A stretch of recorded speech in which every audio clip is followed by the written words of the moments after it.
Meus amados irmãos, vamos abrir a santa palavra de Deus na epístola de Paulo a Tito.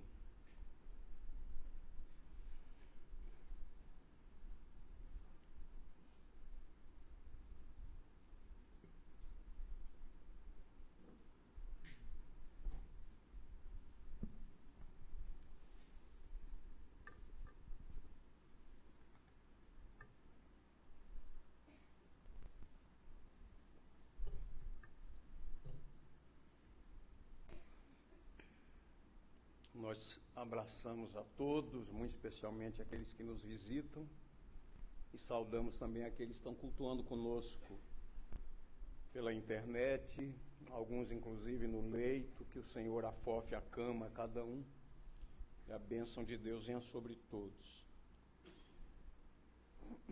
Tito, capítulo 2.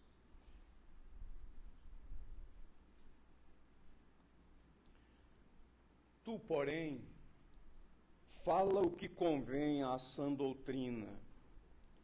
Quanto aos homens idosos, que sejam temperantes, respeitáveis, sensatos, sadios na fé, no amor e na constância.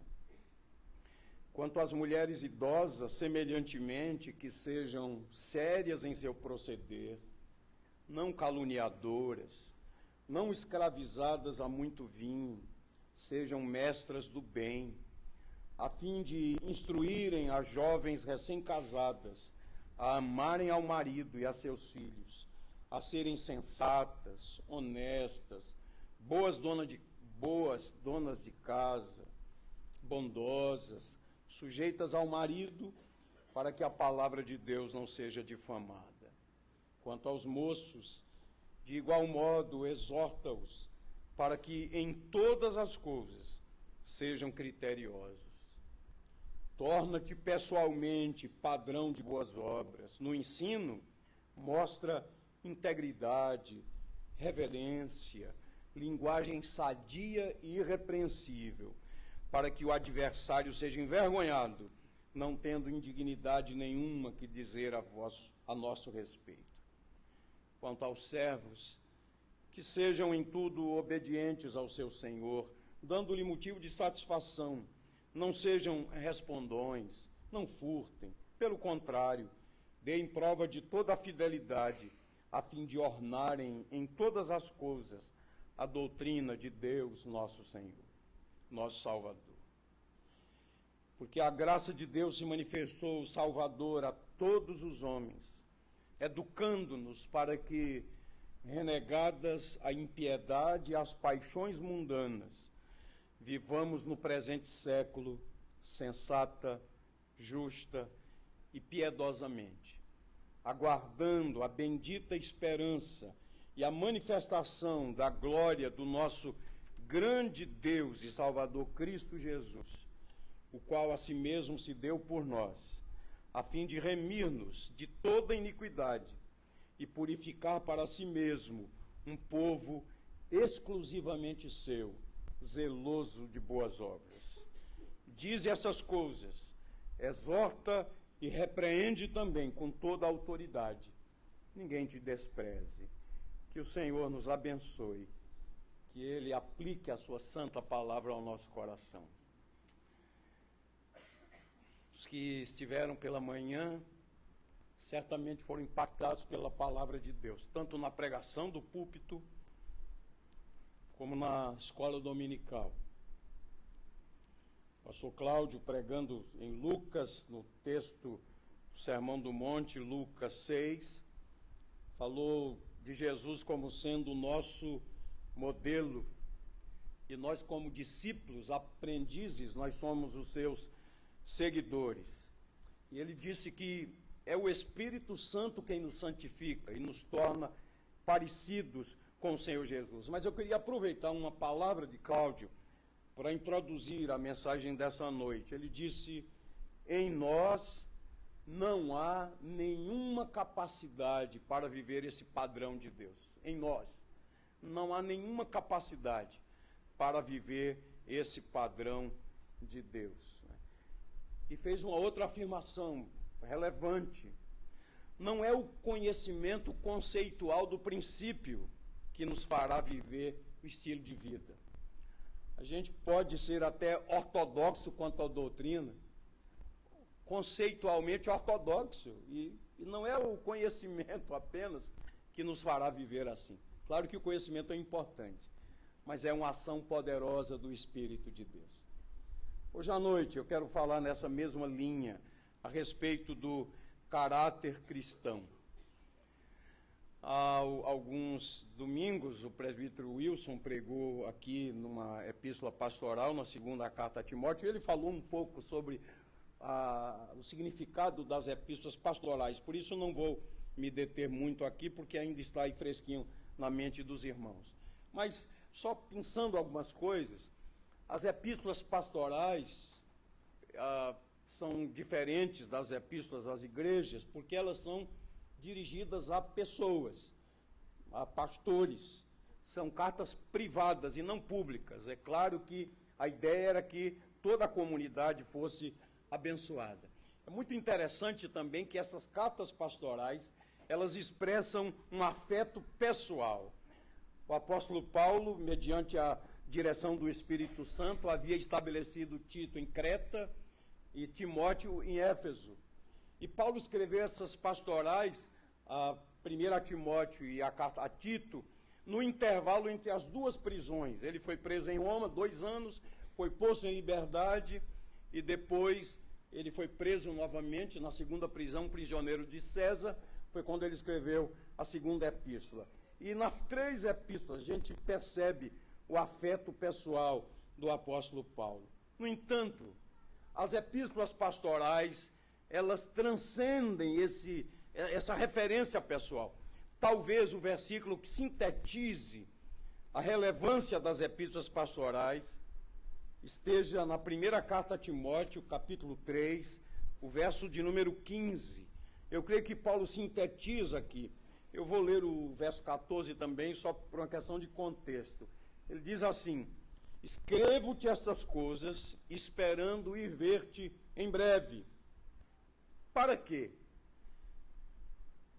Para que, se eu tardar, fiques ciente de como se deve proceder na casa de Deus, que é a igreja do Deus vivo, coluna e baluarte da verdade.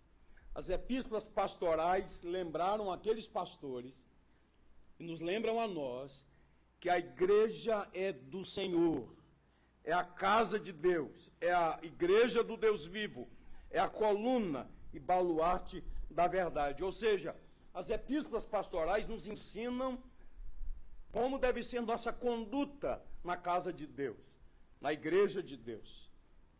Essas epístolas referem-se ao cuidado e à organização da igreja. Ensinam-nos como devemos nos comportar na igreja de Deus. Instrui-nos a respeito de como devemos administrá-la. Sempre lembrando isso, é a igreja de Deus, é o corpo de Cristo, é o povo de Deus. Que responsabilidade nós temos. Ensina como devem ser os líderes e os seus pastores.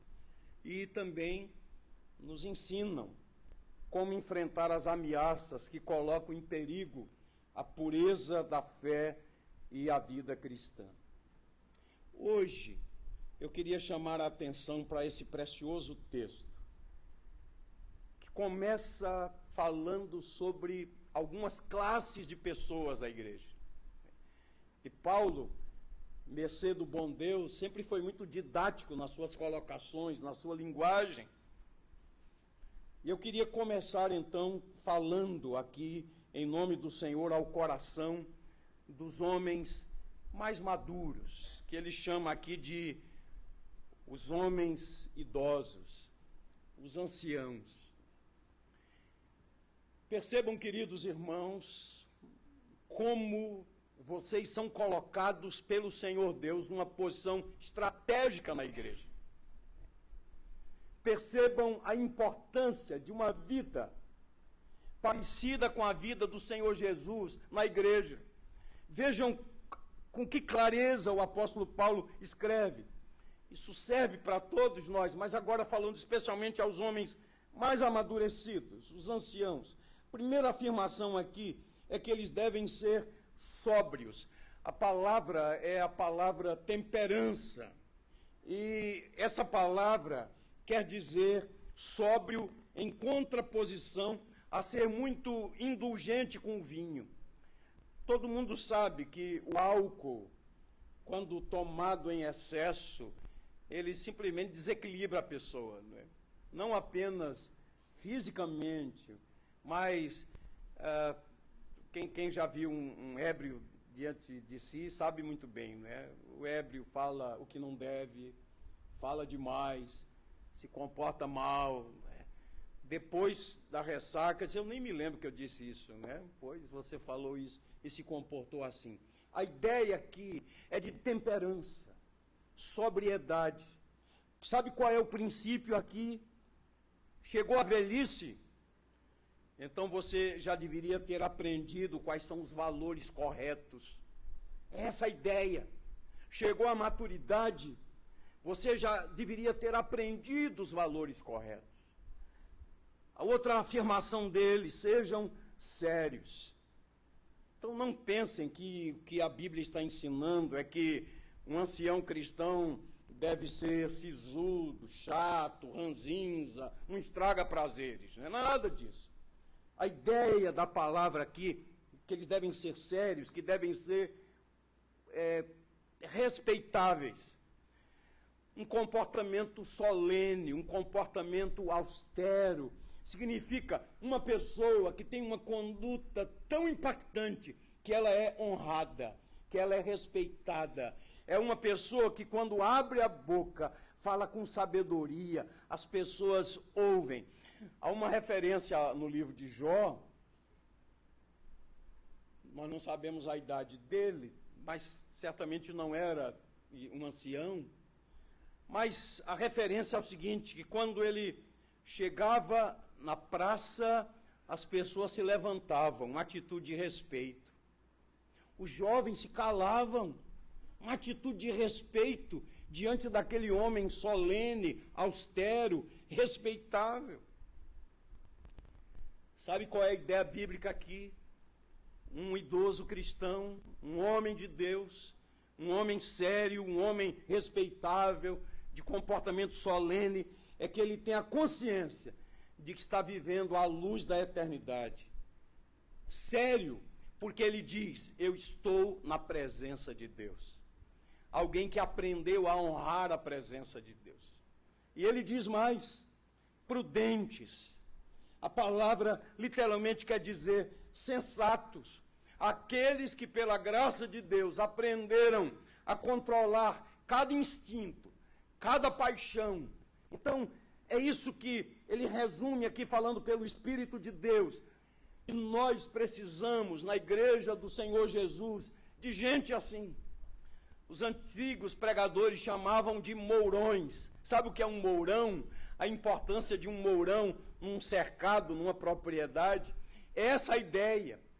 Gente assim na igreja, que os mais jovens, que as crianças, os adolescentes, os jovens, os recém-casados, olhem para esse ancião, para esse homem de Deus. É alguém a quem a gente procura para pedir um conselho. É alguém a quem a gente procura para dizer, ore por mim. É alguém a quem a gente ouve com atenção.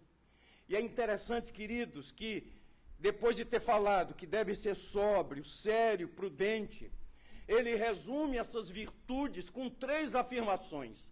Sadios na fé, sadios no amor e sadios na paciência. Sadios na fé significa, é uma pessoa que aprendeu a confiar em Deus.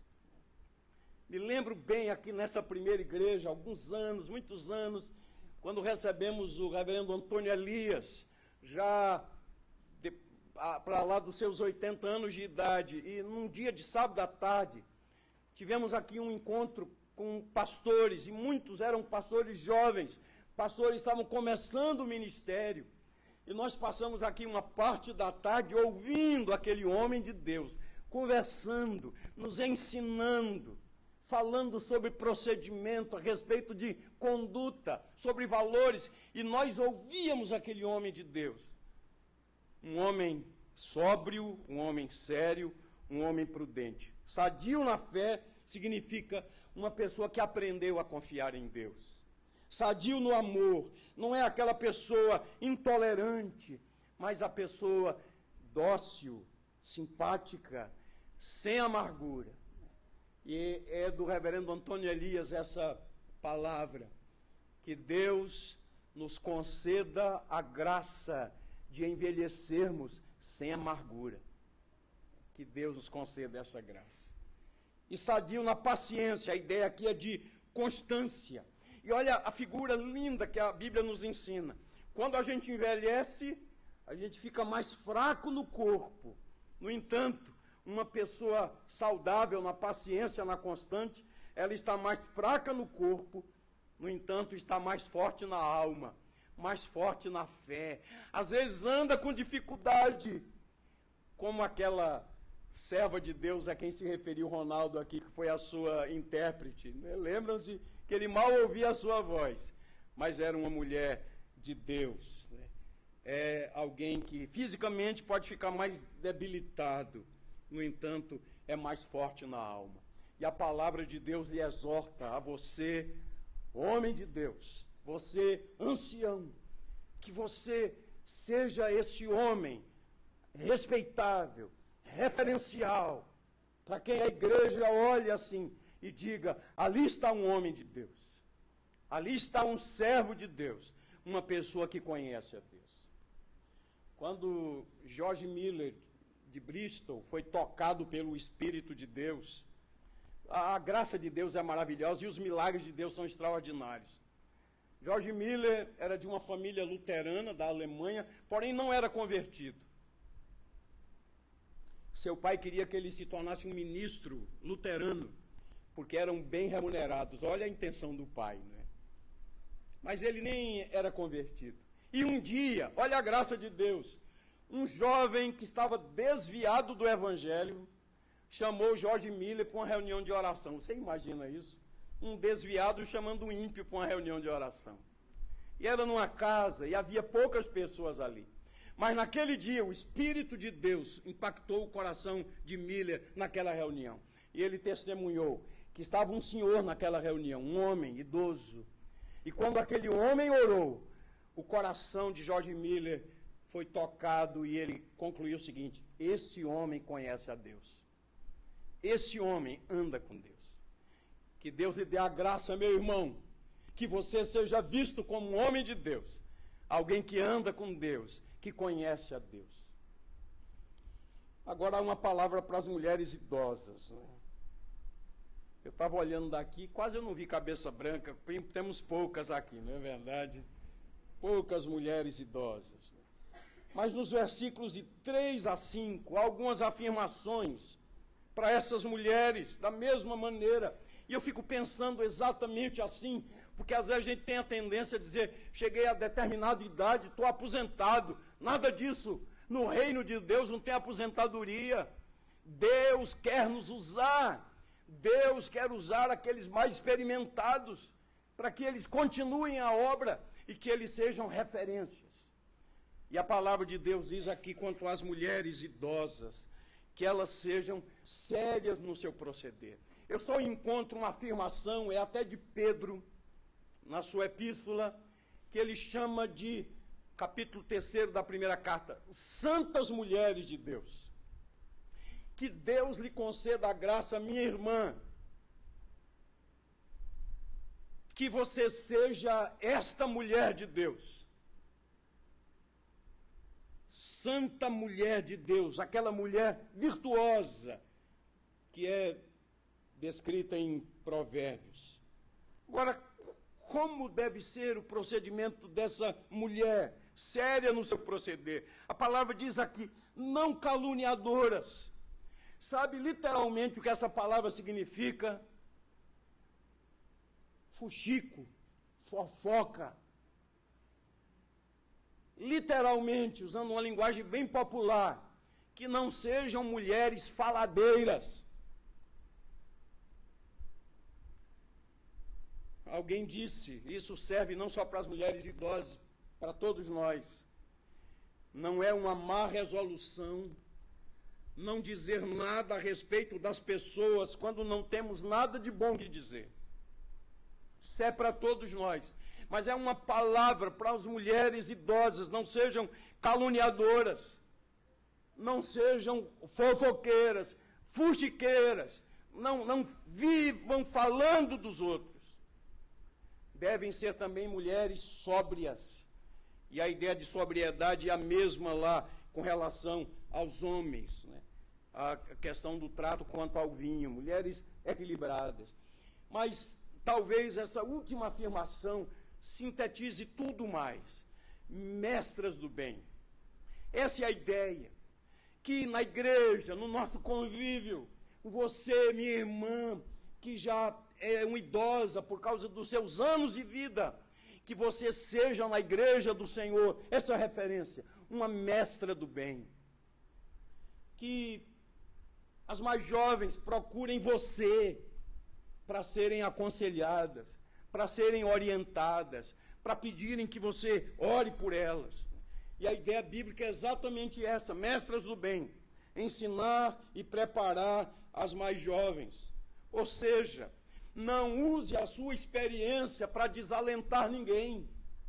Não use a sua experiência para desanimar, para acovardar outras pessoas. Pelo contrário, use a sua experiência para abençoar, para edificar, para orientar.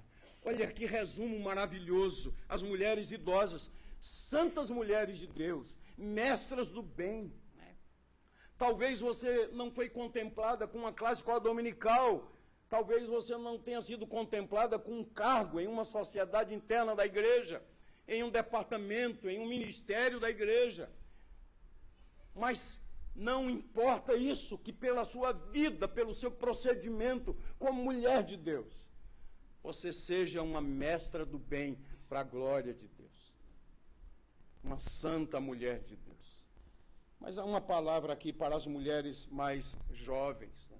E de fato essas mestras do bem devem orientar a essas mulheres mais jovens, pensando aqui naquelas recém-casadas, naquelas que estão se preparando para o casamento.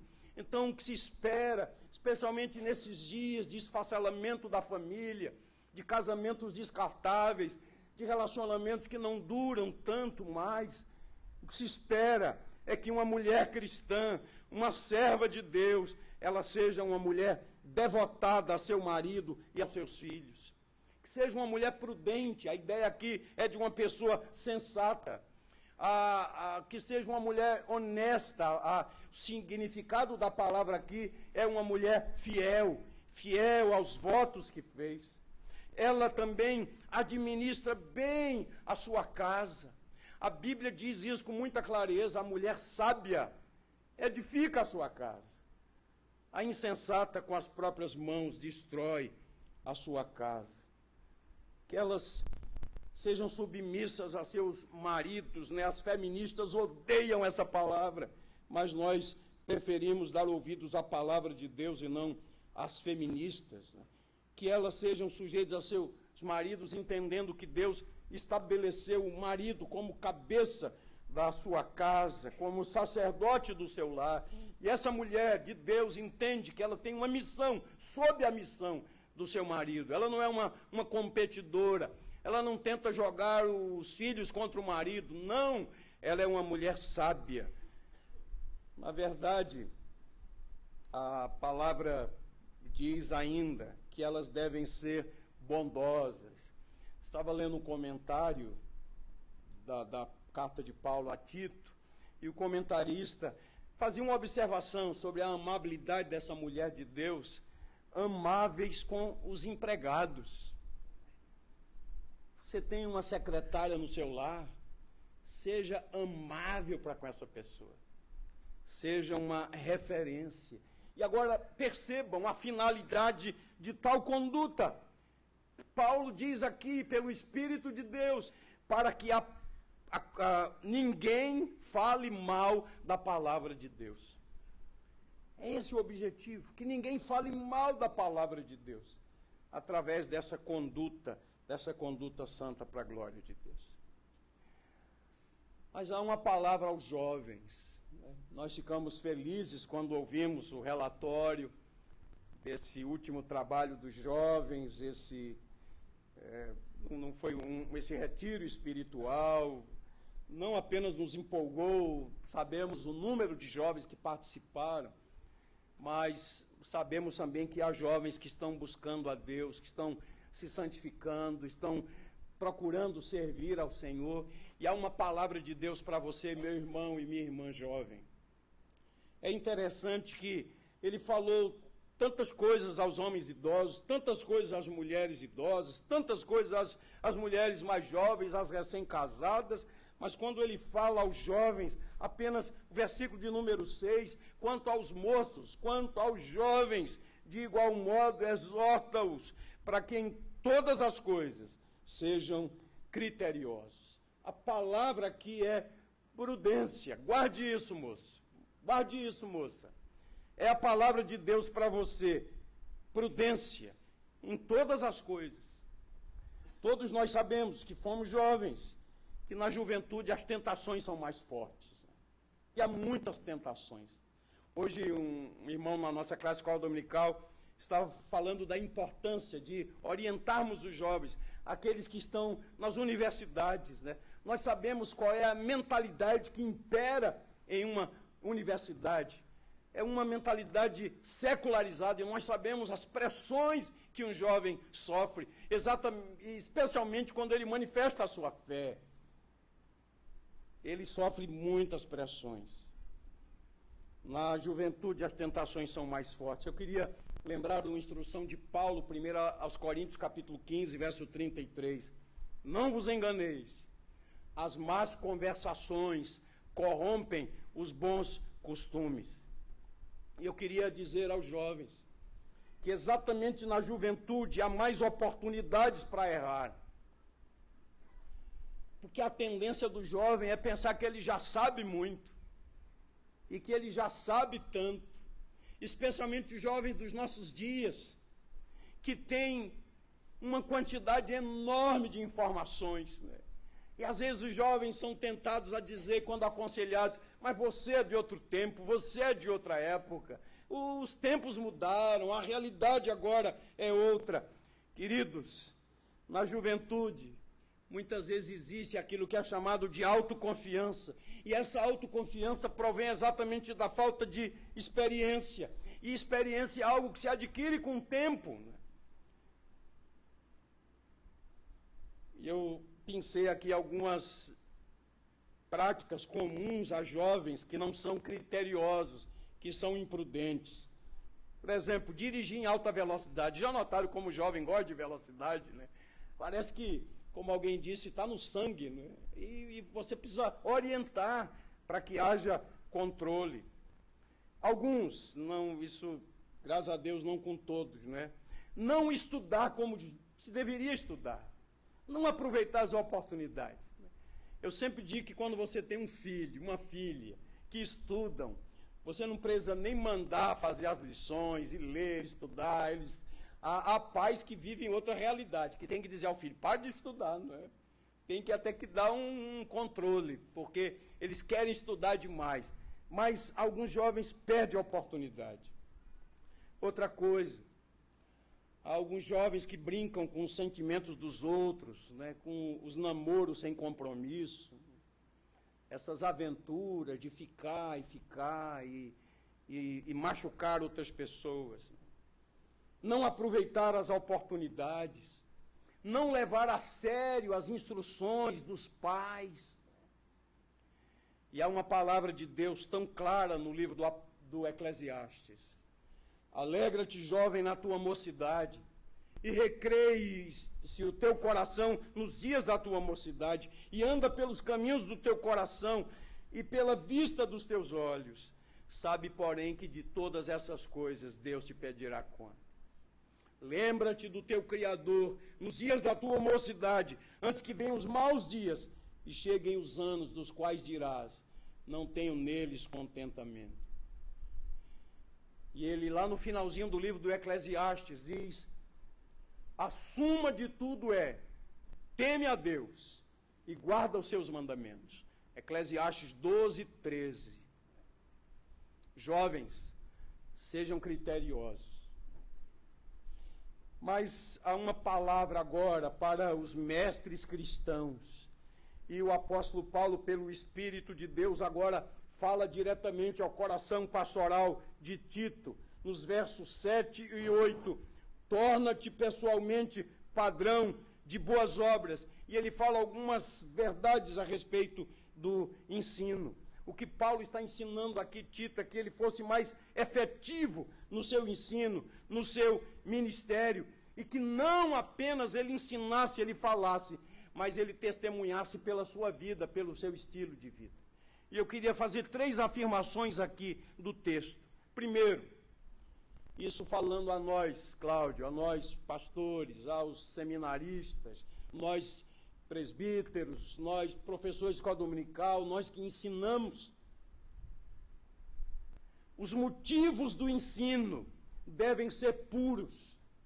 Quando a gente prega um sermão, quando a gente ensina uma classe de escola dominical, quando a gente está discipulando alguém, os motivos devem ser puros. O que significa isso na prática?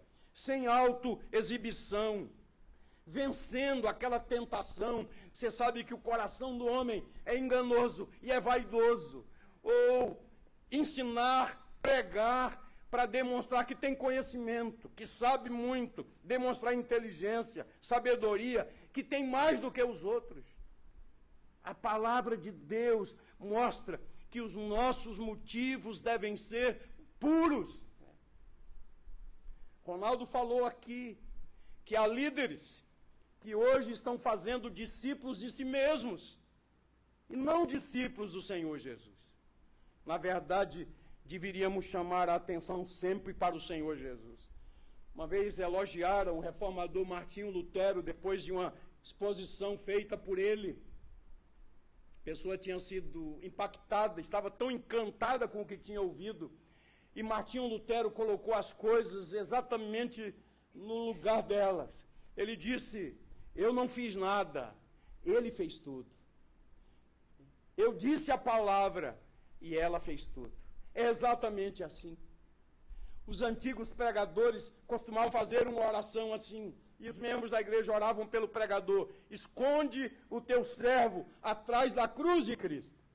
Na verdade é que Jesus apareça, e não o homem apareça. Convém que ele cresça e que eu diminua. O mestre cristão deve lutar contra a tentação de querer atrair a atenção para si mesmo e não para a mensagem de Deus. O mestre cristão, isso é importante para os nossos dias, deve lutar para vencer a tentação do poder. Essa questão de quem manda aqui sou eu, a última palavra é a minha e sou eu. Sem a minha presença essa coisa não anda. Falácia, engodo, engano. Triste de quem pensa assim. Nós deveríamos pensar pelo contrário. É pela graça de Deus, é pelo poder de Deus. Como disse Paulo, lá a igreja de Corinto: quem é Paulo? Quem é Apolo? Apenas servos, por intermédio de quem viestes a crer. Eu plantei, Apolo regou, mas Deus deu o crescimento. De modo que nem o que planta é alguma coisa, nem o que rega, mas Deus que dá o crescimento. Então, queridos, a pessoa central na igreja é o Senhor Jesus. Não deveríamos chamar a atenção para nós mesmos, mas para o Senhor, para a mensagem, para a cruz. O mestre cristão também, nesses dias de mercantilismo da fé, ele deve vencer a tentação de transformar a sua vocação em uma profissão. Ele é um vocacionado pelo Senhor. Então, primeiro, os motivos devem ser puros. Segunda observação aqui, a consciência da dignidade do ofício, de alguém que está falando em nome do Senhor, que está servindo em nome do Senhor, a dignidade do ofício. E nós deveríamos fazer o trabalho de Deus assim sempre, qualquer área da vida da igreja, por causa da dignidade do ofício. Mas ele faz uma outra afirmação aqui a respeito da linguagem. Linguagem sadia. O mestre cristão propaga a verdade do Evangelho e não suas próprias ideias. Interessante quando a gente olha os profetas do Velho Testamento, como é que eles iniciavam a mensagem? Assim diz o Senhor. Era a palavra do Senhor, assim diz o Senhor. O famoso pregador Billy Graham, ele se notabilizou pelas vezes em que repetia a expressão, a Bíblia diz, várias vezes na sua mensagem ele repetia, a Bíblia diz, porque era a palavra de Deus e não a palavra dele. E eu gosto muito de uma palavra que Paulo escreveu na segunda carta aos Coríntios, capítulo 2, verso 17. Olha que palavra maravilhosa. Todos nós pregadores deveríamos nos lembrar sempre dessa palavra de Paulo, quando disse, porque nós não estamos como tantos outros, mercadejando a palavra de Deus. Antes, em Cristo é que falamos, na presença de Deus, com sinceridade da parte do próprio Deus. Olha que afirmações maravilhosas. Nós não estamos fazendo comércio da palavra de Deus, não estamos mercadejando a palavra de Deus. Nós falamos em Cristo, ou seja, na autoridade dele. Nós falamos na presença de Deus, porque ninguém pode enganar a Deus. Isso é o que significa. Você pode enganar a congregação, pode fazer um tipo, pode representar um papel diante da congregação, mas não pode fazer isso diante de Deus, porque Deus conhece o coração. E Paulo dizia, nós estamos na presença de Deus. Nós estamos sendo avaliados pelo Senhor. Sinceridade e da parte do próprio Deus. Caráter cristão. A pergunta que Paulo faz na segunda carta aos Coríntios, quem porém é suficiente para essas coisas? Quem é que pode viver assim? Para depois ele mesmo responder, a nossa suficiência vem de Deus. Homens idosos, mulheres idosas, mulheres mais jovens, os jovens, o mestre cristão. Em sexto e último lugar, ele fala sobre o trabalhador cristão. Obviamente ele usa uma outra linguagem, está falando no primeiro século. As relações de trabalho eram diferentes de nossas relações de trabalho. Eles não tinham lá uma CLT. Na verdade, era um senhor e um servo. A autoridade absoluta e o servo. E aqui há uma palavra importante que eu queria dizer, eu queria contextualizar aqui. Vamos imaginar quão árdua era a atividade trabalhista no primeiro século. Um servo. Ele era um servo de Deus, no entanto, o seu senhor, o seu amo, era um pagão. Você imagina isso? Ele adora a Deus. Ele é um servo de Cristo, é um discípulo de Jesus, mas o seu amo é um pagão. O seu amo tem altares idólatras na sua casa, na sua propriedade. O seu senhor exige que os seus trabalhadores cultuem as suas divindades. E aquele trabalhador cristão é o que estamos estudando agora, no Apocalipse também. Aqueles que servem ao dragão, né, os instrumentos do dragão e as pressões que a igreja sofria. Mas o que o Espírito de Deus está ensinando aqui através de Paulo é o seguinte: a única oportunidade de um senhor pagão, a única oportunidade de ele ouvir o Evangelho era através da vida do seu servo. Entenderam o que é que ele está chamando a atenção? A única maneira de um dono de escravo pagão ouvir o Evangelho seria através da conduta de um servo cristão. Então, aqueles trabalhadores cristãos, cujos senhores eram pagãos, eles deveriam realizar cada dia suas tarefas, às vezes muito penosas. No entanto, eles deveriam mostrar o que é o cristianismo. O que é o cristianismo? Através daquela conduta. O único sermão que aqueles senhores podiam ouvir era a vida do seu servo.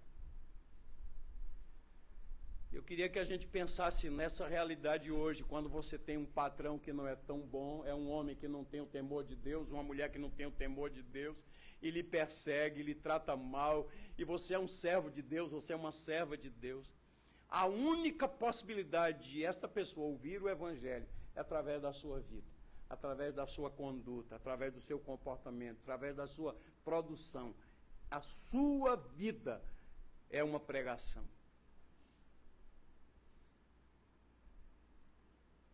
Francisco de Assis disse: pregue o Evangelho, se possível com palavras.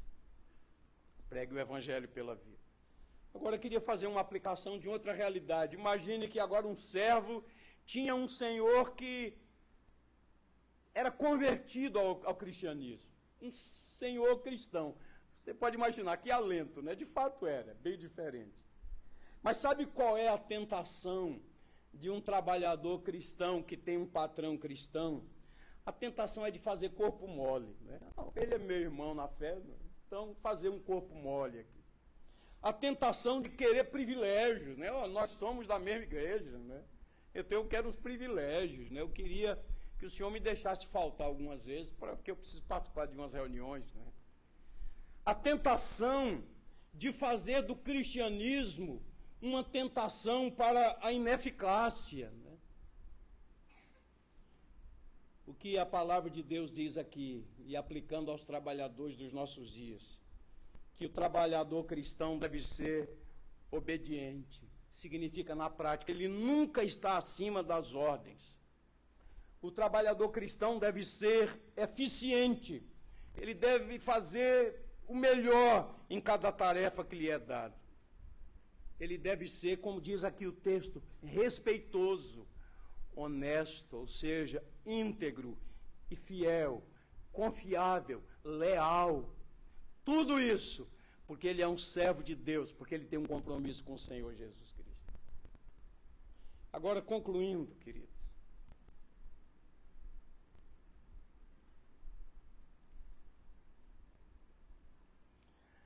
Para onde a gente vai quando percebe que há áreas de nossa vida que precisam ser mudadas, né?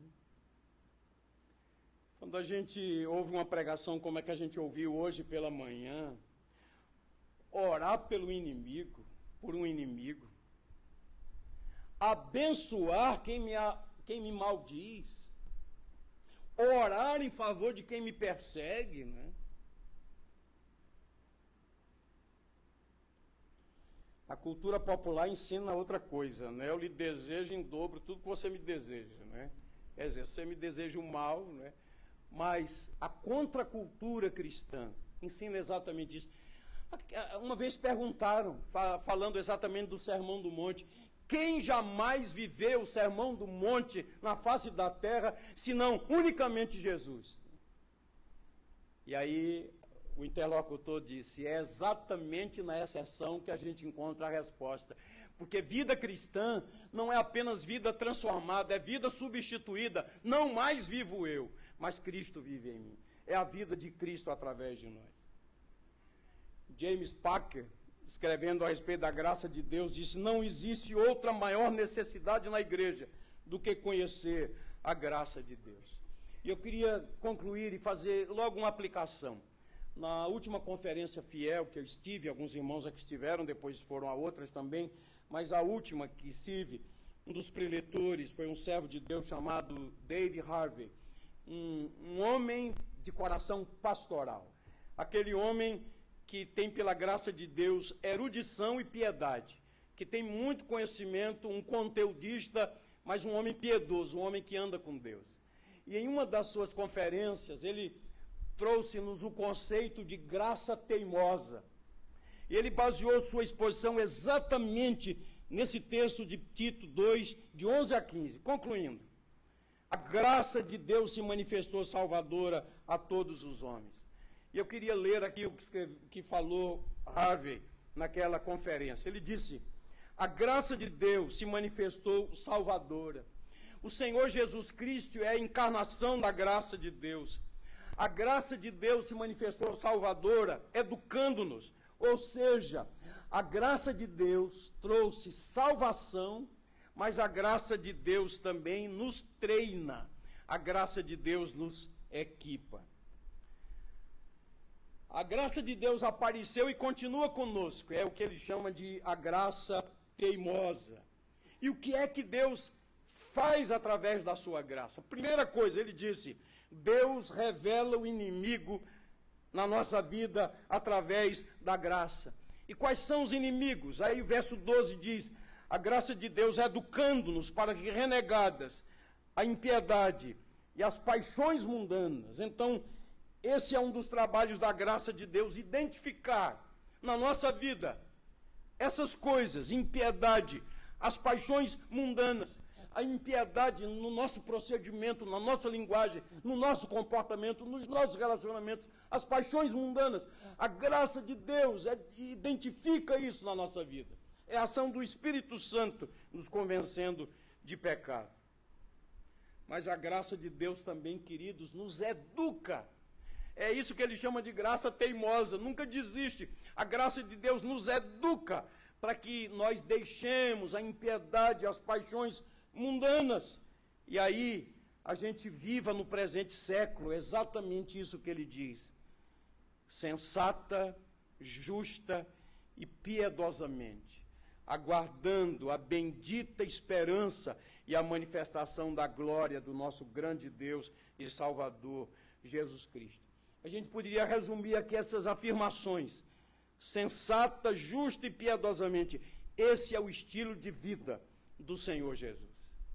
É a graça de Deus que opera em nós, que nos educa, que nos treina, a fim de vivermos uma conduta de acordo com Cristo Jesus. Irmãos, nós vamos participar agora da ceia do Senhor. E quando nós participamos da ceia, nós nos lembramos da obra perfeita e completa de Cristo Jesus. Uma obra que ele consumou na cruz. Ele, pela sua obra poderosa, nos livrou da culpa do pecado. Mas pela ação do Espírito Santo, ele também nos livra do poder do pecado. E ele nos conduz a uma vida agradável a Deus. Nós precisamos avaliar a nossa vida à luz da presença de Deus. Que tipo de cristianismo estamos vivendo? Cristianismo raso, um cristianismo formal, um cristianismo apenas de religiosidade, um cristianismo apenas de frequentar o templo, um cristianismo profundo, um cristianismo de implicações práticas, de uma vida que cresce a cada dia na graça e no conhecimento do Senhor Jesus, de uma vida quebrantada e que é renovada pela ação do Senhor Jesus.